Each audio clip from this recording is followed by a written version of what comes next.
Hello everybody. Today I'll talk of the youth, the real power of India and the real future of India. Swami Vivekananda had always said India's future lies in his youth only.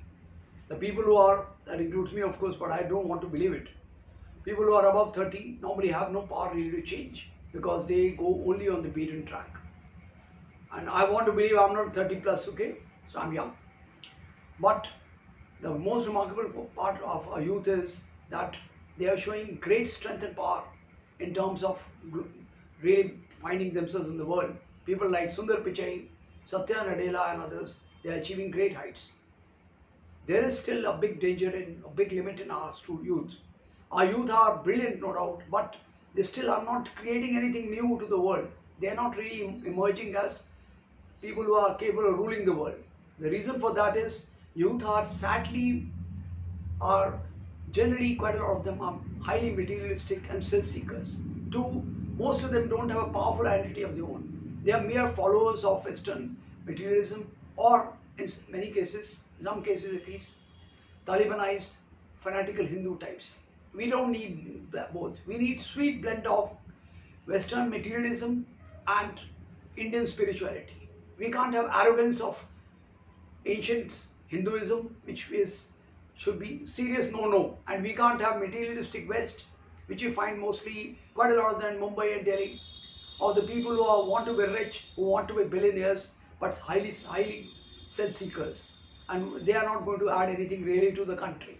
What we need is youth, which represent power, glory, strength, and love for the humanity, and people who stand on their own feet as Indian, who are proud to be what they are, who are proud to have the background very powerful, who somewhere have great power and strength in feeling that I am from the land of Krishna, I am from the land of Buddha, I am from the land of Vivekananda, Meera and others.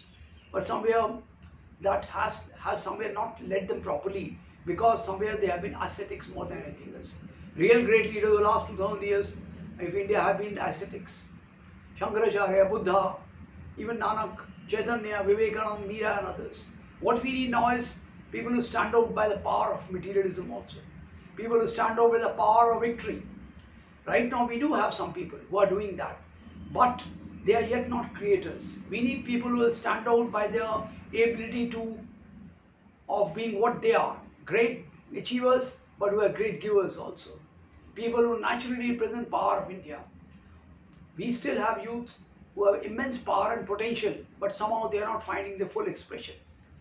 Yes, we need great many engineers, great many doctors, great many sportsmen like Virat Kohli and others. But somewhere we also need people who have ability to think powerfully and not narrow-minded Indians who stand up and say, oh, we are much superior to the world. That's utter nonsense. We need people who want to learn and who have a lot to give to the world also. And only a learner can give a lot to the others. Man who refuses to learn and who believes I know everything will never be a great giver. Second, we need people who just can't be weak learners, who just ape best. Apes are apes. Apes never grow into kings. We want people who stand out and have the full chest and stand out powerfully and gloriously and say, well, I'm an Indian. Who, even if they don't say I'm an Indian, people should look at them with awe and power. Wow, what people! And that will come only if you're proud of what we are.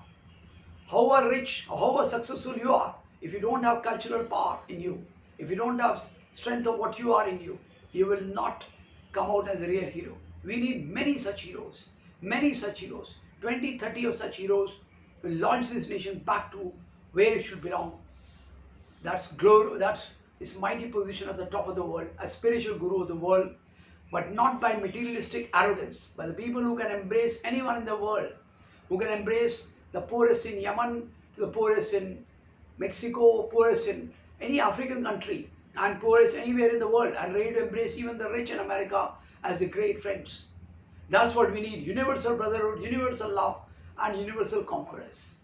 That's what we need. We need power, strength for the youth. We just don't need arrogant youth who are just driven by West. I know youngsters, many youngsters I teach, who are not happy to be in India. They are too happy if they go abroad, America or any other country, and they feel within settle down here with this country is not good. That is not a very good thing for us. We somewhere need to change our system. We need to develop our system in such a way that youth are proud of the country. Yes, they can go as ambassadors of the India, as great ambassadors of India, but they should be somewhere Indians. That's what is required from the youth of India. The power and love of Gita, the power and love of Vivekananda and others in a positive, glorious way, and the love of Meera and love of Radha with a very strong way, and might of Draupadi should speak through them. Glory to the youth of India and love to youth of India. All the best to all of you.